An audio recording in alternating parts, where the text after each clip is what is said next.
Bonsoir Nora. Bonsoir Tia. Félicitations pour encore ta victoire. Merci, c'est gentil. C'est une habitude. Enfin bon, on est quand même toujours méfiants, hein, mais merci, c'est gentil. Ce soir, effectivement, alors tu as fait l'unanimité au niveau du public. Franchement, vous vous êtes donnés à fond, toutes les deux.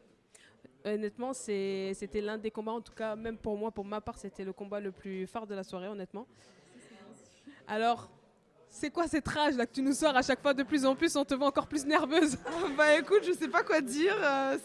Enfin, on m'a déjà demandé, mais j'ai envie de dire parfois c'est en moi, parfois il y a des choses qui vont me déclencher. Il y a le fait que je pense aux entraînements qui sont difficiles, que je m'arrache et que je me dise que, enfin, concrètement, c'est pas pour rien. Et donc, s'il y a un moment où il faut la lâcher, c'est bien là, hein. Tu penses à tes problèmes, à ton quotidien, et bah le ring, c'est finalement l'occasion pour exprimer tout ça d'une bonne manière, j'ai envie de dire, hein. Parce que voilà, c'est du sport et voilà, c'est un exutoire et puis c'est là que ça se passe, quoi. Voilà. Carrément, on a vu que tu as fait beaucoup de phases de corps à corps.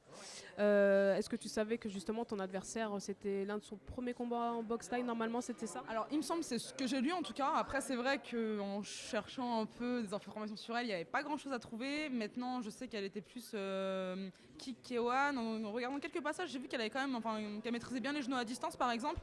Après, enfin voilà, concrètement, là, je me suis dit, je vais essayer, je vais voir ce qui passe pas. Et effectivement, j'ai vu que quand je la saisissais en Moepam, elle répondait pas forcément. Donc peut-être que les genoux directs, ça savait faire, mais du coup, j'ai profité des phases de corps à corps pour travailler comme ça, parce que c'est là où j'étais au-dessus, donc autant en profiter, quoi. Voilà. On a vu aussi qu'elle avait une bonne anglaise. Est-ce qu'à un moment, tu t'es senti plus ou moins en danger, puisque on voyait quand même qu'elle était bien sur ses assises, et est-ce que tu as pu douter?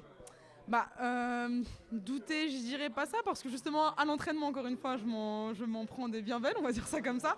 Après, pour la bonne anglaise, je m'y attendais pas mal quand même, de ce que j'avais vu, encore une fois, même si c'était pas grand-chose.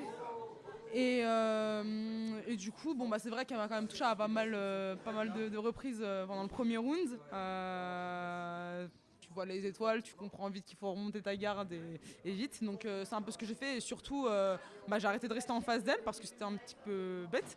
Enfin, le temps que ça monte au cerveau, voilà. Donc j'ai un peu bougé et ça l'a un petit peu déstabilisé quand même. Et du coup, c'est comme ça que j'ai pu travailler et boxer. Voilà.